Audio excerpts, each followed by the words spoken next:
right? It's the amount of information in these books is mind blowing. I'm so glad I have them. So, we are going over cannibalism. We are on part two. If you click on the comment and go back, there is part one. This is my set of encyclopedias, the Chambers Encyclopedias, printed in the 1890s.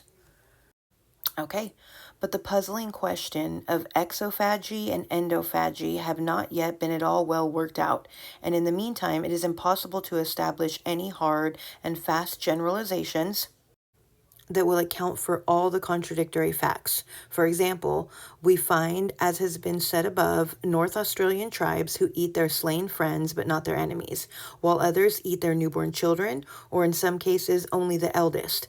In the case of the tribe, the Dieri, as Mr. Fraser points out, Totemism, page 80, a mother eats her own children, and the children their mother, while the father does not eat of his offspring, nor the offspring of their father, an undoubted survival of female kinship, when the father, as a member of a different tribe, had no right to eat the flesh of his own children. Our folklore, European as well as savage, is full of cannibalism. Our children from their cradles are familiar with at least the notion of giants and ogres, mere magnified men capable of devouring them with delight at any moment, and seem to find nothing at all unnatural in the idea. Montaigne, in a well-known essay, finds apologies for the practice with characteristically grave whimsicality, and some modern travelers have done their best to mitigate our abhorrence by detailing the due decorum with which it is practiced. Dr. Robertson Smith, Kinship and Marriage in Early Arabia, page 204, tells us that the Arabs practice it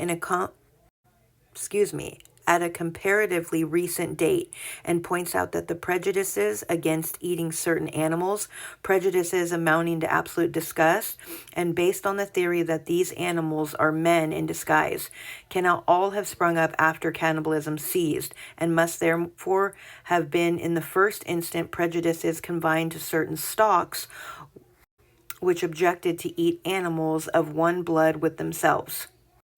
Our own Celtic ancestors were dainty in the cannibalism.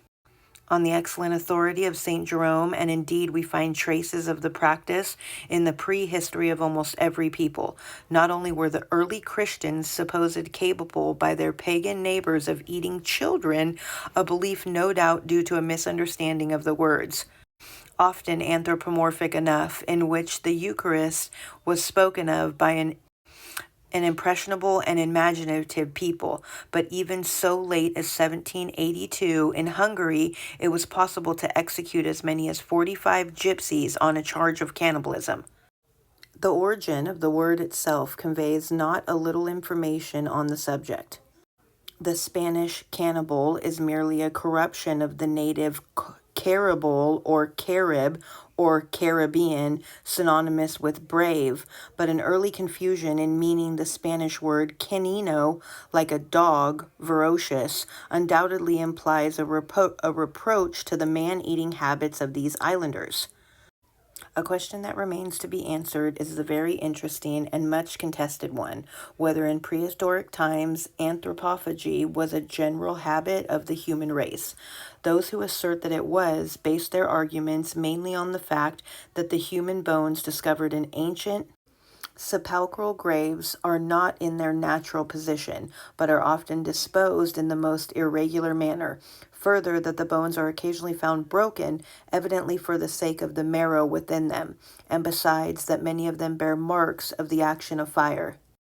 The opponents of this theory explain that the confusion of the bones is due to the fact that these sepulchral graves and mounds were common burying places, usually too contracted in space to permit of the bodies being laid aside permanently separate from each other, and that the bones of the earlier bodies were from necessity pushed aside to make room for the newcomers. Again, they assert that those human bones that contain no marrow are quite as frequently found broken as those that do, while the fractures that are found made from whatever cause bear no resemblance to the fractures that appear on the bones of other animals presumably cracked for their marrow. The explanation of the charred bones is that it was the custom of early men for their own protection to light fires to purify the sepulchral graves of noxious gases. It is perhaps still stronger proof that these caves were too small to serve as places for cannibal feast, while in all have been found objects that pertain merely to burials. The balance of proof is in favor of the conclusion that cannibalism is not a condition of life of primitive men, whose detention and digestive organs of themselves point rather to a diet of fruits, but that originally it was no more than an occasional practice, exactly as in historic times. Its real origin then was actual hunger. The religious and magical side of it was a later development. The whole question of prehistoric anthropophagy was thoroughly discussed in the sessions of the International Congress of Anthropology and Archaeology at Paris in 1867, Brussels in 1872, and Lisbon in 1880.